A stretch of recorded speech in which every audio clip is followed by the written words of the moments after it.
P T I کے ترجمان کے حوالے سے اب بات ساری یہ ہے کہ وہ کچھ چیزوں کو صحافیوں کے الفاظوں میں شاید جو ہے وہ بولتے ہوئے وہ کچھ ایسے الفاظ ادا ہو جاتے ہیں جس سے خرابی ہوتی ہے. اگر ہم سیاست دانوں کو دیکھیں تو متعدد بار ایسے بلنڈرز یا بلوپرز بھی ہوتے ہیں، مگر ان کا یہ نظریہ نہیں ہوتا. ہر کسی کی اپنی رائے، آزادی رائے، اس کے اوپر بات چیت کی جائے. اگر ہر بار کسی نہ کسی کے اوپر جو ہے وہ معاملات خراب ہوں تو پھر تو معاملہ کوئی چلے گا ہی نہیں. جنرل باجوہ کے اوپر آج دیکھیں آپ کس طریقے سے معاملات اٹھ رہے ہیں. ہر کوئی جو ایرا غیرہ نتو خیرہ اٹھ کے جو ہے وہ اس کے اوپر الزامات عائد کر رہا ہے. مگر مجال ہے جنرل باجوہ کی جانب سے ایک جو ہے وہ ان کے لیے جو ہے الفاظ آ گیا ہو، یا انہوں نے کسی کو الفاظ کہہ دیا ہو، یا پھر مجال ہے کسی اور سابق آرمی کے افسر کا کہ وہ ان کے خلاف بات کر جائے. بالکل کام پوزیشن ہے، کوئی بات نہیں کر رہا. ادارہ اپنے لوگوں کی انویسٹیگیشن خود کرتا ہے. اگر تو آپ جو ہے وہ سویلینز کے انڈر میں دے دیں تو ادارے کی تو بینڈ بج جائے. اب اچھا ایک چیز یہ ہے کہ انفرادی طور پر ہم یہ سب جانتے ہیں کہ ہم بحیثیت قوم ادارے کو کبھی بھی جو ہے نا وہ نوٹ نہیں کرتے یا ان کے اوپر جو ہے انگلی نہیں اٹھاتے، کیونکہ ادارے میں موجود ہر طرح کے افسران ہیں. اس میں اچھے بھی ہیں، برے بھی ہیں. اس میں غدار بھی تھے جن کو فوج نے اپنے احتساب کی بھینٹ چڑھایا، اور بھینٹ کہہ لیں یا ان کا باقاعدہ ایک انویسٹیگیشن کا نظام ہے، ویجیلنس کا نظام ہے. ان کا باقاعدہ طور پر ان کا ایک سیکٹر ہے جو بڑا perform, highly well trained sector ہے، جو کہ وہ پرفارم کرتا ہے، کسی کے اوپر آنچ نہ ہے. وہ پوری انویسٹیگیشن کرنے کے بعد، جامع انویسٹیگیشن کرنے کے بعد اداروں کے اوپر آ جاتا ہے. اداروں میں یہ چیزیں چلتی ہیں، اور پھر وہ اس شخص کو، حاضر سروس جنرل کو جو ہے وہ انہوں نے لتاڑ دیا ایک کو. تو یہ بڑی ایک عام سی بات نہیں ہے، یہ بڑی ایک غیر معمولی بات ہے کہ ادارے نے اپنے ایک حاضر سروس لیفٹیننٹ جنرل کو جو ہے وہ آڑے ہاتھوں لے لیا. اب اس سے تو یہ نیوز پہلے نہیں آتی تھی منظر عام پہ، ہر کوئی دیکھتا تھا کہ یار فوج کے اوپر الزام لگاتے ہیں. مگر اب جو فوج کے اوپر الزام نہیں عائد کیا جا رہا، فوج کے اندر ایک کالی بھیڑ ہے، اس کے اوپر الزام عائد کیا جا رہا ہے. اگر تو وہ کالی بھیڑ ہے، یہ ایک سوالیہ نشان ہے کہ کیا وہ کالی بھیڑ ہے یا نہیں ہے. اگر تو وہ کالی بھیڑ ہے تو اس کا فیصلہ کون کرے گا، اس کا احتساب کون کرے گا؟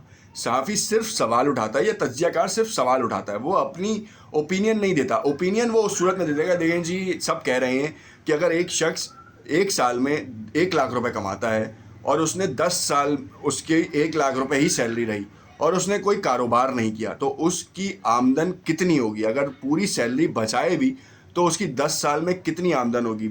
1 کروڑ روپے ہو جائے گی. اب اگر اس کے اثاثے 6 ارب روپے پہنچ جائیں یا 6 کروڑ روپے پہنچ جائیں تو حیرت تو سب کو ہوگی کہ یار 1,00,000 روپے کمانے والا شخص کوئی پرائیویٹ کام نہیں کر رہا، کوئی کنسلٹنسی نہیں دے رہا، کہیں لیکچر نہیں دے رہا، کہیں ورک شاپ اٹینڈ نہیں کر رہا یا ورک شاپ نہیں کرا رہا، کہیں پہ جو ہے وہ چوری چکاری نہیں کر رہا. تو پھر یہ کیسے اللہ پاک نے اتنا معجزہ کر دیا اس کے ساتھ، اتنی برکت کر دی کہ وہ جو ہے اس کے ایک جھٹکے میں کام ہو جائے؟ سوال تو بنتا ہے. تو اب وہ یہی سوال کر رہے ہیں. اداروں کے اوپر کوئی انگلی نہیں اٹھا رہا. اداروں میں تو اتنے شعبہ ہیں کہ ہم اداروں کے اوپر تو شاید انگلی اٹھانے کا تصور بھی نہیں کر سکتے. مگر اداروں میں چھپے ہوئے کچھ غدار ہیں، کچھ کالی بھیڑیں ہیں جو ایک دوسرے سے مل کے جو ہے نا ملک و قوم کے لیے نقصان کا باعث بنتی ہیں، یا اداروں کے نقصان کا باعث بنتی ہیں. وہ صرف سوال یہ اٹھاتے ہیں. ہمیں یہ بھی پتہ ہے کہ قوم جو ہے نا وہ بیچاری لولی لنگڑی ہے، وہ کسی بھی پٹے پہ چلنا شروع ہو جاتی ہے. آپ کسی بھی پٹے پہ لے جائیں وہ ادھر چل جائے گی، ادھر لے جائیں ادھر چل جائے گی. مگر سوال کا جواب کے تلاش کرنے کے لیے تو وہ ہمہ وقت تیار ہیں. اور اتنی نادان ہے قوم ہماری کہ اگر آپ اس کو کہیں کہ یہ غلط ہے تو وہ غلط ہے، اور یہ صحیح ہے تو یہ صحیح ہے. یہ تو ہم سب کو پتہ ہے.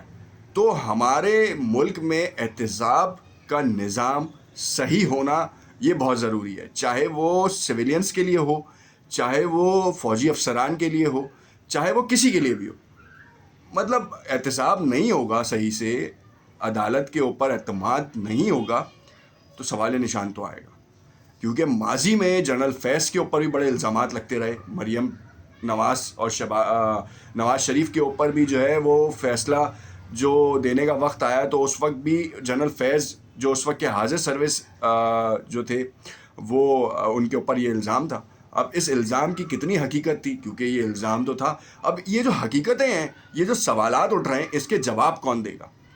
میرا خیال تو یہ، میری ذاتی رائے یہ ہے کہ باقاعدہ طور پر DGISPR کو آ کے ان تمام سوالوں کو مرتب کر کے ایک جامع پریس کانفرنس کرنی چاہیے، اور DGISPR آ کر باقاعدہ طور پر بتائیں کہ بھائی قوم کو اس نظریے پہ دیکھنا چاہیے. اگر عمران خان غلط ہے آپ اسے ٹانگ دیں، مگر کم سے کم جسٹیفائی تو کریں قوم کو.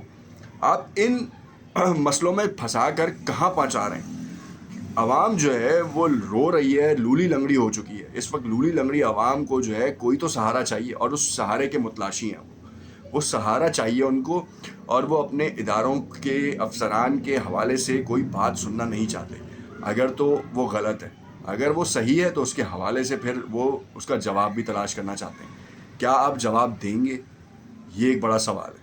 کیا آپ جو ہے وہ قوم کو اعتماد میں لیں گے؟ کیونکہ قوم جو ہے وہ آپ پر ٹرسٹ کرتی ہے سیاست دانوں سے زیادہ. اگر ایک فوجی کی گاڑی جاتی ہے نا، بچے سوال کرتے ہیں بابا میں بڑا ہو کے فوجی بنوں. میرے بچے سوال کرتے ہیں کہ بابا میں بڑا ہو کے فوجی بنوں. آپ بالکل بنے.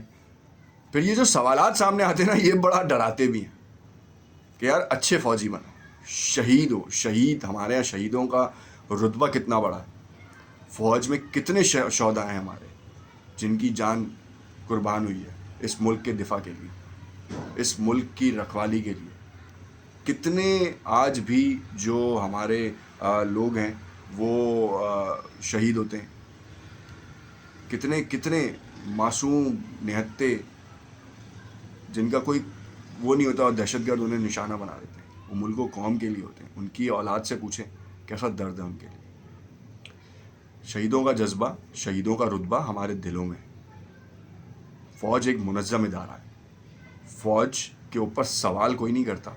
فوج سے جواب طلب کیا جاتا ہے کہ آپ بتائیں بھائی، یہ آپ ہی بتا سکتے ہیں. سیاست دانوں کا تو حال آپ نے دیکھ لیا. ملک کا ڈالر کہاں پہنچا دیا، پیٹرول کہاں پہنچا دیا. ابھی IMF کے گھٹنوں میں بیٹھنے کے لیے تیار ہو چکے ہیں ہم. اب کہاں جائے گی کہانی؟ یہ بڑا ایک سوال ہے. دیکھتے ہیں کیا جواب آتا ہے اس کا. عمران خان کے حوالے سے جو بڑی اپڈیٹ ہے وہ بھی آپ کے ساتھ شیئر کریں گے. دیکھتے رہیے گا انوکھا انداز. شکریہ.